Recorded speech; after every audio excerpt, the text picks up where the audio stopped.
Online तैयारी, offline जैसा अनुभव कपिल सेठ के मार्गदर्शन में करें आरएएस, पीएसआई, ईओ, आरओ और अन्य भर्ती परीक्षाओं की तैयारी बूस्टर एकेडमी के साथ। अभी डाउनलोड करें बूस्टर एकेडमी ऐप। राजस्थान में सरकारी नौकरी की तैयारी कर रहे बेरोजगार युवाओं की मुश्किलें कम होने का नाम नहीं ले रही। अब देखिए, राजस्थान कर्मचारी चयन बोर्ड के द्वारा करवाई जा रही कई सारी भर्तियों को लेकर बार बार विवाद खड़े हो रहे हैं। अब देखिए, जेल प्रेरित भर्ती को लेकर के हाईकोर्ट ने राजस्थान कर्मचारी चयन बोर्ड को नोटिस जारी किया है। जी हां, जवाब मांगा है।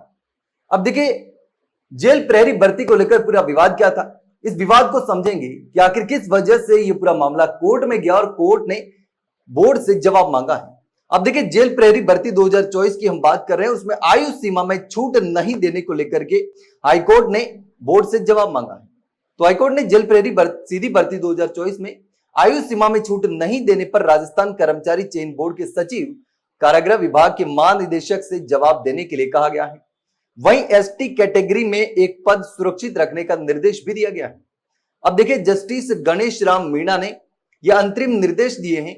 मिठालाल मीणा की याचिका अधिवक्ता सुनील कुमार सिंगोदिया ने बताया कि बोर्ड ने जेल प्रहरी पद के लिए 11 दिसंबर 2024 को विज्ञापन जारी कर आवेदन मांगे गए थे, जिसमें 1 जनवरी 2026 को आवेदक की अधिकतम जो आयु सीमा थी वो 26 साल होनी चाहिए थी। वही विशेष श्रेणियों में अधिकतम आयु सीमा में 5 साल की छूट का प्रावधान था। तो जो अभ्यर्थी भर्ती में हिस्सा लेकर लिखित परीक्षा, शारीरिक दक्षता परीक्षा एवं शारीरिक मापदंड परीक्षा में क्वालिफाई घोषित हुआ, तो वो अभ्यर्थी कोर्ट में गया, लेकिन उसे ओवर एज मानकर चयनित नहीं किया।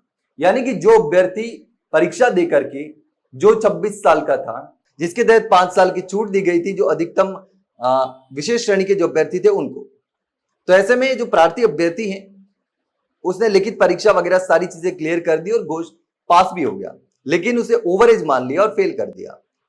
इससे हाईकोर्ट में चुनौती देते हुए कहा कि 2024 से 6 साल पहले 2028 में जेल प्रहरी की भर्ती हुई थी, जिसमें वह आयु सीमा में था, लेकिन इसके बाद से भर्ती नहीं निकली।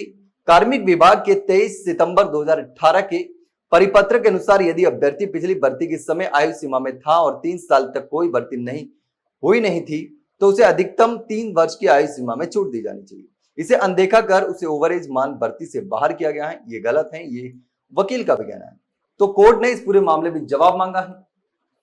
अब लगातार आयु सीमा को लेकर के सवाल खड़े हो रहे हैं कि पिछली जो भर्ती हुई इसमें वो आयु सीमा में था, लेकिन अब नई भर्ती हुई वो ओवरेज हो गया और ओवरेज होकर के उसको बाहर कर दिया गया। जब इतने लंबे समय तक भर्ती नहीं हुई तो बहुत सारे अभ्यर्थी ओवरेज हो गए, और ऐसे कई सारी भर्तियों में होता है कि कई सालों तक भर्तियां नहीं आती और कई सारे अभ्यर्थी भर्ती का इंतजार करते करते ओवरेज हो जाते हैं।